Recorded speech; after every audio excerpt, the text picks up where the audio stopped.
నమస్కారం అండి. నా పేరు doctor Rajesh Ukkala, consultant physician at Medicover hospitals, Begumpet. ఇది ప్రథమంగా చాలా ఇంపార్టెంట్ అంశం, మనందరికీ తెలిసిన విషయం. ఇదివరకు మనం కరోనాలో ఏమైతే ప్రాక్టీస్ చేసి మర్చిపోయామో దాన్ని ఒక్కసారి గుర్తు తెచ్చుకోవాలి. ఇంపార్టెంట్ ఏంటంటే ఈ వైరస్ స్ప్రెడ్ అవ్వకుండా చూసుకోవాలి. ఎందుకు ఇది ఇంపార్టెంటు అంటే ఈ వైరస్‌కున్న లక్షణాలు ఏంటంటే త్వరగా స్ప్రెడ్ అవుతుంది. ఓన్లీ అడ్వాంటేజ్ ఏంటంటే సివియారిటీ లేదు. సో అట్లని చెప్పి దాన్ని స్ప్రెడ్ అవ్వనిస్తూ వస్తే ఎవరో వీక్ పర్సన్ దగ్గర అది తీవ్రత తాల్చేదానికి ఆస్కారం ఉంది కాబట్టి దీన్ని ఫస్టే అరికట్టడం చాలా ఇంపార్టెంట్. సో ఈ ప్రక్రియలు ఏంటి, ఏం చేస్తే మనం దీన్ని స్ప్రెడ్ అవాయిడ్ చేయొచ్చు అని గమనించుకుంటే ఫస్ట్ అండ్ ఫార్మోస్ట్ అసలు ఎక్స్పోజర్ తగ్గించుకోవాలి. ఎక్స్పోజర్ అంటే ఏంటి, ఎక్కడి నుంచి వస్తుంది ఈ వైరసు, కమ్యూనిటీలో ఉన్న వైరస్ని ఇంట్లో తీసుకురాకుండా ఏం జాగ్రత్తలు తీసుకోవాలి, ఇవే అవాయిడ్ చేసే లక్షణాలు. సో హ్యాండ్ హైజీన్ ఇక్కడి నుంచే సోర్స్ ఎక్కువ ఉంటుంది కాబట్టి, ఎందుకు బయటకు వెళ్ళి వచ్చినప్పుడు వివిధ రకాల వస్తువుల్ని మనం హ్యాండిల్ చేస్తూ ఉంటాం. వాటిల్లో ఎక్కడ కరోనా మనకు అంటిందో తెలియదు కాబట్టి హ్యాండ్ శానిటైజేషన్ అనేది తరచుగా చేయాలి. ఇంపార్టెంట్గా పబ్లిక్ గ్యాదరింగ్స్కి, హాస్పిటల్స్కి, ఎక్కడైతే రద్దీగా ఉంటుందో పబ్లిక్ ట్రాన్స్పోర్ట్ వాడామో ఇక్కడంతా కూడా కంపల్సరీ ఆ ఏరియా నుంచి బయట రాగానే ఫస్ట్ మనం చేయాల్సింది హ్యాండ్ శానిటైజేషన్. అలాగే ఈ హ్యాండ్ శానిటైజేషన్ చేసిన తర్వాత తరచుగా అందరికీ ఎక్కువగా ఉన్న అలవాటు మొహాన్ని టచ్ చేయడం వేళ్లతో. ఆ టచింగ్ది తక్కువ చేయడం చాలా ఇంపార్టెంట్. ఎందుకంటే ఈ ట్రాన్స్మిషన్ ఆఫ్ వైరస్ మనకి నోస్ అండ్ ఓరల్ క్యావిటీ అంటే మౌత్ ద్వారా వెళ్తుంది కాబట్టి అది అవాయిడ్ చేయాల్సిన అవసరం ఉంది. ఐస్ ద్వారా కూడా అవుద్ది కానీ అది తక్కువ శాతం.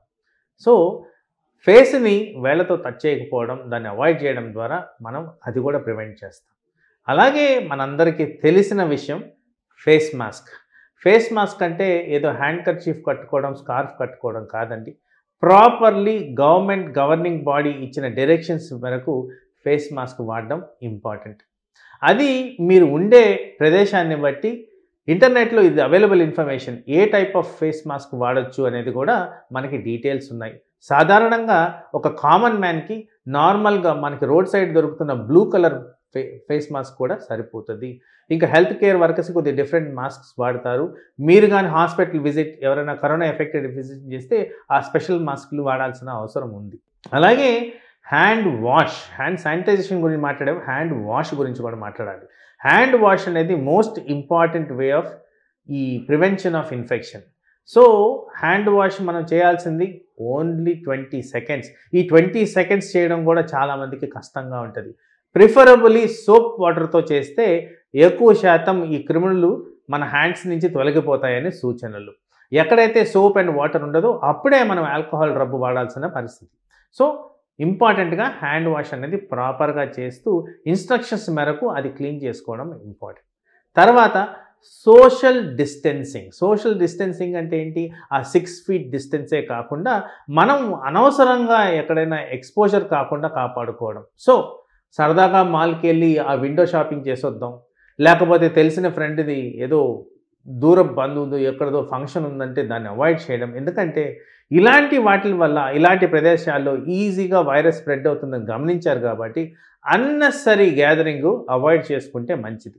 పర్టికులర్గా ఈ గ్యాదరింగ్స్లో ఎవరికైతే రోగనిరోధక శక్తి తక్కువ ఉంటుందో, ఎవరికైతే ఇమ్యూనిటీ లెవెల్స్ తక్కువ ఉంటాయో, అనగా డయాబెటీస్ అనేది ఫస్ట్, క్యాన్సర్ వ్యాధి ఉన్నవాళ్ళు, బ్లడ్ సంబంధించిన వ్యాధులు ఉన్నవాళ్ళు, chronic liver disease, chronic kidney disease, heart disease, elderly people more than 65, younger people, వీళ్ళందరిలో కూడా ఇమ్యూనిటీ తక్కువ ఉంటుంది కాబట్టి ఇలాంటి వాళ్ళు పర్టికులర్గా ఆ ఏరియాస్ పోకుండా కాపాడుకోవాల్సిన అవసరం ఉంది. ఇలాంటివన్నీ చేసిన దానివల్ల మనకి ఈ వైరస్ నుంచి ఈజీగా కాపాడుకునే ప్రాపర్టీస్ వస్తాయి. అలాగే సింపుల్ మెజర్స్ కాబట్టి ఎవ్రీ కామన్ మ్యాన్ దీన్ని ఫాలో చేస్తే అసలు వైరస్ని మనం ఈజీగా అరికట్టచ్చు. సో ఇది చాలా ఇంపార్టెంట్ అంశం అండి. ఒక పక్కన ఐసోలేట్ చేసుకోండి, గ్యాదరింగ్స్కి వెళ్ళొద్దు, అనవసరమైన ప్లేసెస్కి వెళ్ళొద్దు, హాస్పిటల్స్ కూడా వెళ్ళొద్దు అంటున్నాము. మరి కామన్ కోల్డ్ కాఫ్ వస్తే ఏం చేయాలి? సో జనరల్ రికమెండేషన్స్ ఏంటంటే ఫస్ట్ ఆఫ్ ఆల్ ఆ పర్సన్ ఎవరైతే ఎఫెక్ట్ అయ్యారో ఆయన పరిస్థితి ఏంటి? ఆయన ఏదన్నా దీర్ఘకాల వ్యాధితో సఫర్ అవుతున్నారా? ఏదన్నా రోగనిరోధక శక్తి అంటే ఇమ్యూనిటీ లోపాలు ఉన్న కండిషన్స్ ఏదన్నా ఉన్నాయా? ఏదన్నా సిగ్నిఫికెంట్ ఆర్గన్ డిస్ఫంక్షన్‌కి గురై ఉన్నారా? డయాబెటిస్ ఉందా? డయాబెటిక్ కంట్రోల్ లేదా?